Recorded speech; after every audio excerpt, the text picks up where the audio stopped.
It's beginning to feel like a culture war, like a Tea Party-style backlash against big government. Except in this case the head of the federal government is cheering it on. When protesters first took to the streets against what they see as excessively harsh restrictions in Minnesota, Michigan and Virginia, President Trump rooted for them in Twitter posts to liberate those states, all of which, by an odd coincidence, have Democratic governors.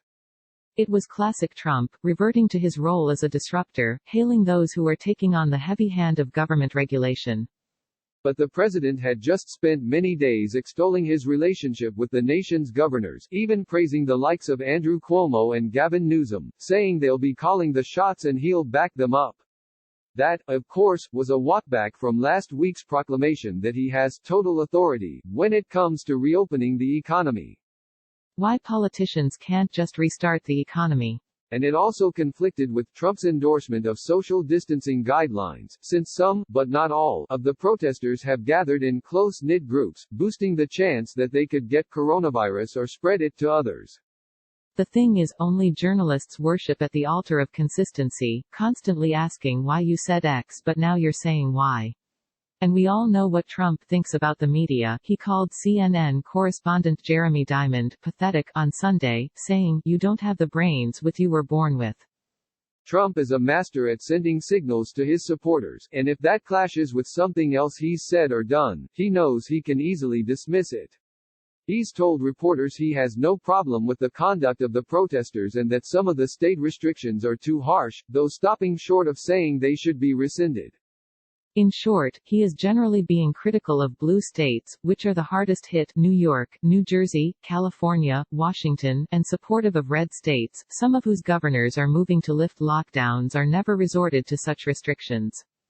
Politically, stoking anger among Americans suffering from the economic shutdown probably helps him, even if journalists complain that he's being inconsistent. Since his poll numbers have slipped a bit, he wants his frustrated voters to know he's on their side.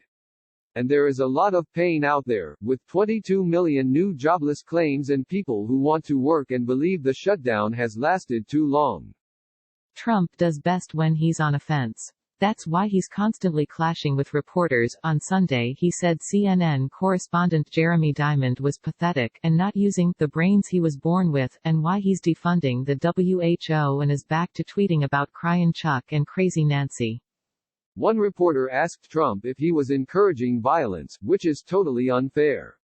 But it is fair to ask whether he's urging potential protesters to violate their state's stay-at-home orders.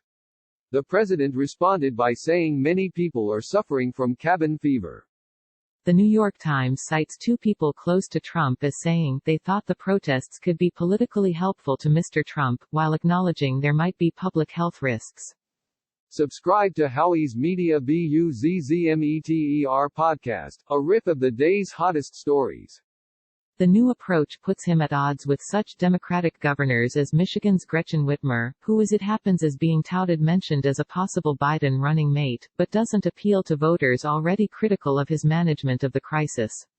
Whitmer is taking flack for ordering large stores to close off areas meant for carpeting, flooring, furniture, gardening and paint, even as her office notes it doesn't apply to smaller stores and online sales.